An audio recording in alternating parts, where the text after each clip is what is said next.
So a lot of the times when it comes to selling a product on Amazon, there are a few different ways of actually doing that, right? So one of the ways is doing that is to essentially find a product like someone else's that's selling really well and to try to sell that.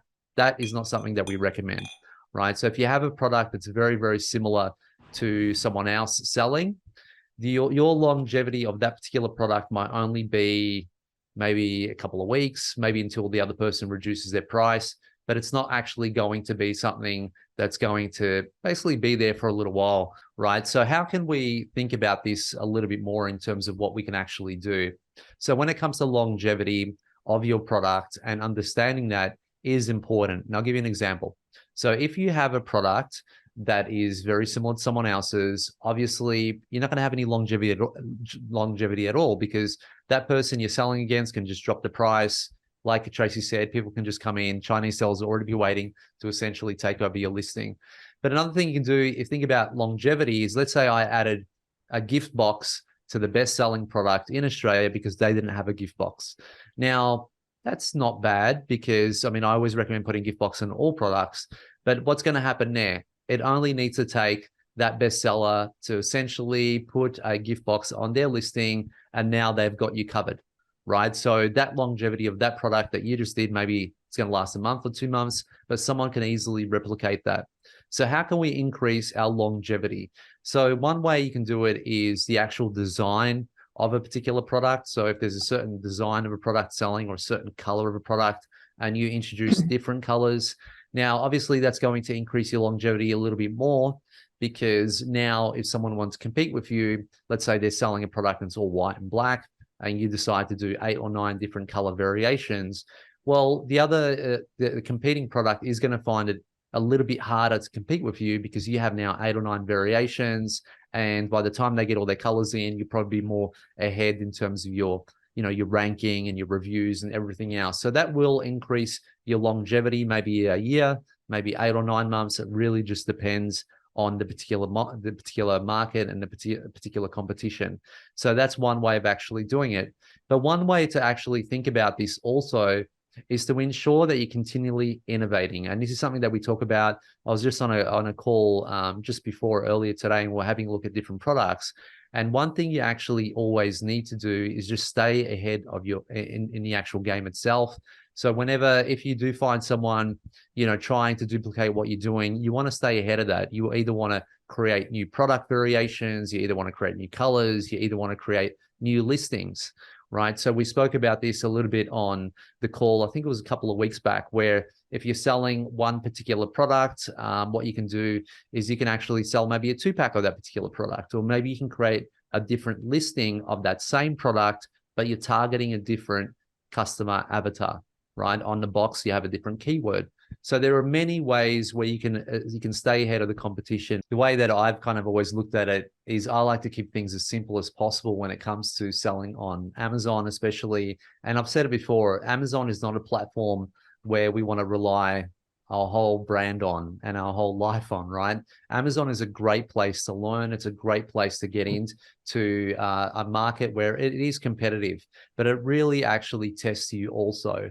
And if you can make it work on Amazon, you'll find you have a great product to actually extend to different marketplaces, whether it be Shopify or eBay or Etsy or wherever you actually want to go to. So it's a very, very good learning ground. It's a great apprentice ground to actually learn on. But it's important that when you're looking at a product, so I'm going to go over a couple of things that I'm seeing actually. So one of the things is that, I guess with the products that I've been looking at with a lot of the members, one of the things is the differentiation isn't big enough.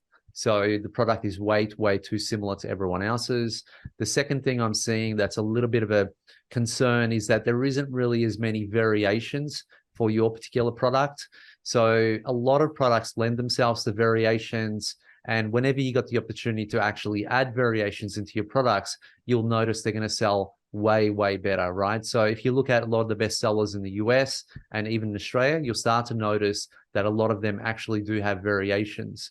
And some people, when they're doing their product research or helping other people choose a product, they'll say to you, stay away from someone who has a lot of different listings or someone that has a lot of variations. You don't want to compete with them, right? So that's usually what's been taught in kind of mainstream Amazon training, Amazon courses. So if that's being taught to stay away with them or to stay away from them, why aren't we doing that?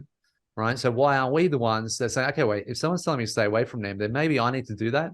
Maybe I need to create more variations. Maybe I need to create more listings. So that way, when someone's teaching someone else, they'll say, well, stay away from them, right? Because they already have a market share. They already have a lot of variations. To even try to compete with them, you're going to need 7 or 8 different colors, or you look at them, they have like 4 or 5 listings on page 1.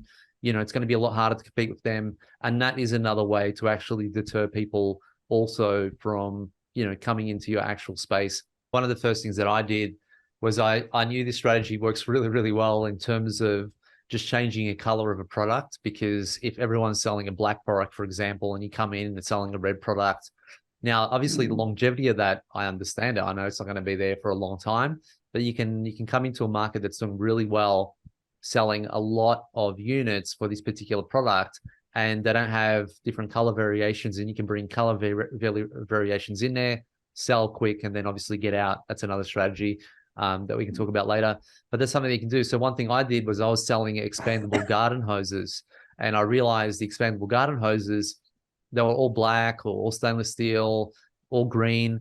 So what I decided to do was something just for fun, because I like doing fun things. And I contacted a manufacturer, her name is Lorna, and I said to her, hey, can you make me an orange hose? And the reason why I chose the color orange was because I saw a lot of the spray guns for the garden were actually orange, and they were best sellers. So I thought, okay, if they like using orange as a spray gun attaches to a hose, I'm just going to create an orange hose and have a bit of fun with it. And we did that and ended up doing really, really well before I passed on the business to someone else. But yeah, so that was just a simple strategy. I just chose a different color. And that was because of the hero image. When you go to the page and you type in expandable garden hose and you see black, black, black, and then you saw this really beautiful orange one with the box. Yeah, it was cool. So those little things sometimes, I think sometimes we kind of can overcomplicate it, but it's not that complex. It can be, obviously, to get to this stage, but that's why we're here for, guys. So it's all good. That was a video from my regular Monday night Q&A session with the members of the Aussie Online Entrepreneurs. We are a community of 2,500 members and growing. We're the fastest growing community of professional e-commerce sellers right here in Australia, with sales, by the way, of over $50 million. $50 million, holy crap. If you'd like to find out more about what we do and how we can help you build your own e-commerce business too, get off to www.aussieonlineentrepreneurs.com.au. The link for that is in the description. And thanks so much for watching. See you in the next video.